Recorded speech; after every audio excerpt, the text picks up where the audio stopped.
बऱ्यापैकी सगळ्याच मुलांच्या शाळा सुरू झाल्यात आणि त्यासोबतच पावसाळा येऊन ठेपलाय. या काळात मुलांचं आजारी पडण्याचं प्रमाण थोडं जास्त असतं. मग काय करता येईल? मुलांची इम्युनिटी कशी वाढवता येईल? याच विषयावर आज आपण गप्पा मारणार आहोत. त्यामुळे व्हिडिओ शेवटपर्यंत पाहत राहा. नमस्कार मंडळी, मी रंगोली, तुमची जवळची मैत्रीण. आणि हो, तुम्ही जर चॅनलवर नवीन असाल आणि माझा व्हिडिओ पहिल्यांदा पाहत असाल तर चॅनलला प्लीज सबस्क्राईब करा, कारण तुमचं आणि तुमच्या मुलांचं नातं घट्ट होणाऱ्या वेगवेगळ्या विषयांवर आपण नेहमी चर्चा करत असतो. आपण पालक नेहमीच मुलांच्या इम्युनिटीबद्दल ऐकत असतो, बोलत असतो, पण मुलं मात्र सारखी आजारी पडत असतात. वातावरणात थोडासा बदल झाला की लगेचच त्यांना काही ना काही होत असतं. यात म्हणजे मुलांची इम्युनिटी कमी आहे हे लक्षात घ्यायचे. आता मुलांची इम्युनिटी कमी होण्यामागची काय कारणं आहेत? सगळ्यात पहिलं म्हणजे आजकालच्या मुलांमध्ये फिजिकल ॲक्टिव्हिटीज फार कमी झालेल्या आहेत. पूर्वीची मुलं जशी मैदानावर खेळ खेळायची, धावायची, घराबाहेर लपाछपी खेळायची, ते आजकालच्या मुलांमध्ये पाहायला मिळत नाही आहे. आजकालच्या मुलांचा दिवसभरातला बराचसा वेळ घरातच बसण्यामध्ये जातो. मग टी व्ही पाहण्यामध्ये, मोबाईल पाहण्यामध्ये किंवा कम्प्युटरवर गेम खेळण्यामध्ये, बाकी काही नाही तर अभ्यासात ती व्यस्त असतात. आणि दुसरीकडे मुलांचं फास्ट फूड, जंक फूड खाण्याचं प्रमाण थोडं जास्त वाढलेलं आहे. प्रिझर्वेटिव्स खाण्याचं प्रमाण थोडं जास्त झालेलं आहे.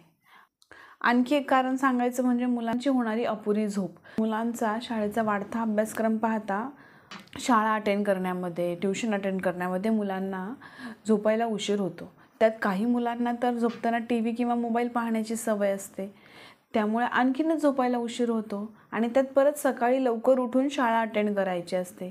या सगळ्यामध्ये मुलांना पुरेशी झोप मिळत नाही. तर ही सगळी झाली मुलांची इम्युनिटी कमी होण्यामागची कारणं. आता मुलांची इम्युनिटी वाढण्यासाठी आपण काय करू शकतो? सगळ्यात पहिलं म्हणजे मुलांचा आहार. आपला जो काही आहार आहे तो फिजिकल चेंजेसची जितका मिळता जुळता असेल तितकं आपलं शरीर बाहेरच्या बदलणाऱ्या वातावरणाला पटकन ॲडॉप्ट करतं. उन्हाळा टू पावसाळा हा जो सीझनल ट्रान्झिशन आहे त्याच्यामध्ये काही गोष्टी फॉलो केल्या तर it helps to ease in. म्हणजे काय? मुलांची इम्युनिटी चांगली राहायला मदत होते. पावसाळा सुरू होण्याचा जो काही काळ आहे तिथे मुलं आजारी पडण्याचं प्रमाण थोडं कमी होतं.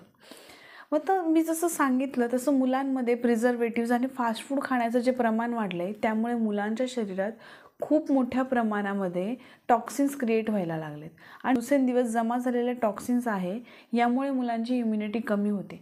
तर इम्युनिटी वाढण्यासाठी सगळ्यात आधी मुलांच्या शरीरात जो साचलेला हफ आहे किंवा मग साचलेले हे जे काही टॉक्सिन्स आहे हे फ्लश आउट करणं खूप जास्त महत्त्वाचं आहे. मग त्यासाठी 2 फूड खूप महत्त्वाचे आहेत. सगळ्यात पहिलं म्हणजे पालेभाज्या. ज्या त्या सीझनला ज्या ज्या पालेभाज्या अवेलेबल होतील त्या सगळ्या पालेभाज्या मुलांच्या आहारात असणं खूप जास्त गरजेचं आहे. मग त्यामध्ये तुम्ही सुकी पालेभाजी देऊ शकता, पातळ पालेभाजी देऊ शकता. अशा पद्धतीने तुम्ही मुलांच्या आहारामध्ये पालेभाज्या ॲड करू शकता. आणि दुसरा फूड सांगायचं झालं तर आपल्या किचनमध्ये जे काही स्पायसेस अवेलेबल असतात मग त्यामध्ये लवंग आहे, मिरी आहे, दालचिनी, विलायची, फ्रेश हर्ब्समध्ये पुदिना आहे, कोथिंबीर किंवा वाळलेल्यामध्ये ओवा आहे.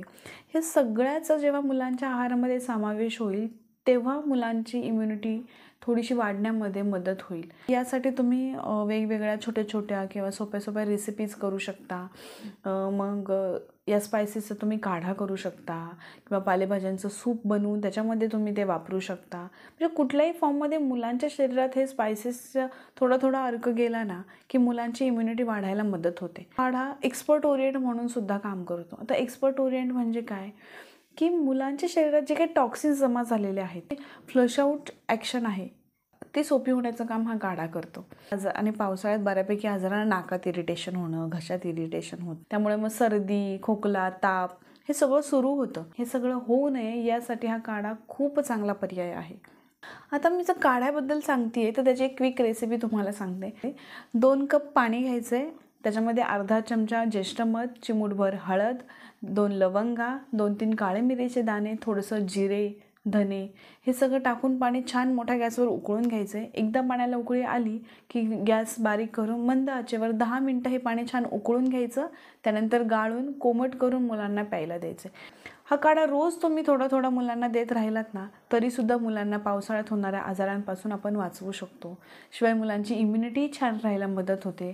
मुलांच्या शरीरातील वाढलेले टॉक्सिन्स फ्लश आउट होण्याची जी ॲक्शन आहे ती खूप छान होण्याचं काम या काढ्यामुळे होत असतं.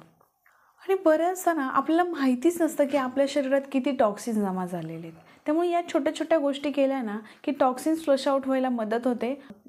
त्याच्यामुळे मुलं कमी प्रमाणात आजारी पडतात आणि इम्युनिटी छान राहण्यास मदत होते. आणि इम्युनिटी वाढण्यासाठी खूप काही आउट ऑफ द वे जाऊन करण्याची गरज नसते. इम्युनिटी छान राहण्यासाठी फक्त 3 न्यूट्रिशनची गरज असते आणि त्यातला पहिला न्यूट्रिशन म्हणजे विटॅमिन सी.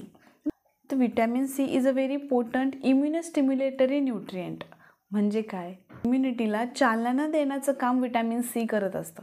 आता हे विटॅमिन सी कशातून मिळतं?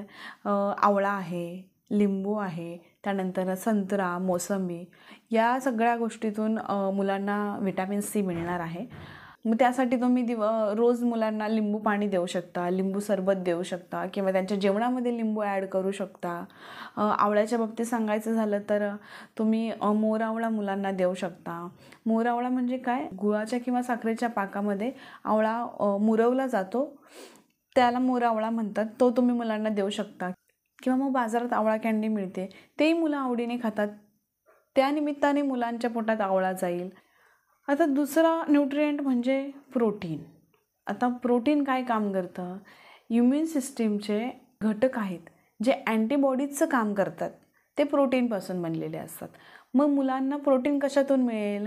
आता व्हेजिटेरियनच्या बाबतीत सांगायचं झालं तर पनीर आहे, मशरूम आहे किंवा मोड आलेले कडधान्य आहेत किंवा डाळी भिजवून आंबून तुम्ही डोसे किंवा इडली करू शकता, त्यातून मुलांना प्रोटीन मिळणार आहे. नॉन व्हेजिटेरियनच्या बाबतीत सांगायचं झालं तर अंडी आहेत. मुलांना रोज एक अंडं तुम्ही खायला देऊ शकता, त्यातून मुलांना छान प्रोटीन मिळणार आहे. अंड हा एक छान प्रोटीनचा सोर्स आहे.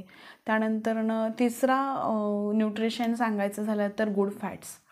आता इम्युन सिस्टीममध्ये जे मॉलिक्यूल असतात, जे अँटीबॉडीज तयार करा किंवा मग सिग्नलिंगचं काम करतात की असा असा व्हायरस आलेला आहे, मग रेड अलर्ट द्या, फाईट बॅक करण्यासाठी तयार व्हा. हे सिग्नलिंगचं काम गुड फॅट्स करत असतात.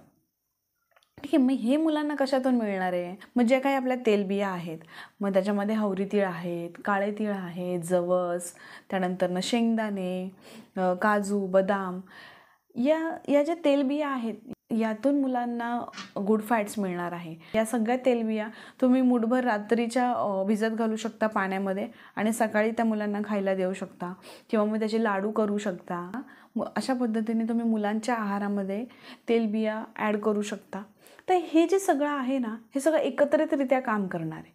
त्यामुळे हे तुम्ही किती प्रमाणात देता यापेक्षा मुलांना किती कन्सिस्टन्सली देता हे जास्त महत्त्वाचं आहे. त्यामुळे रोजच्या रोज याच्यातला एकतरी घटक मुलांच्या आहारामध्ये यायलाच हवा, ह्याची काळजी पालकांनी घ्यायची आहे.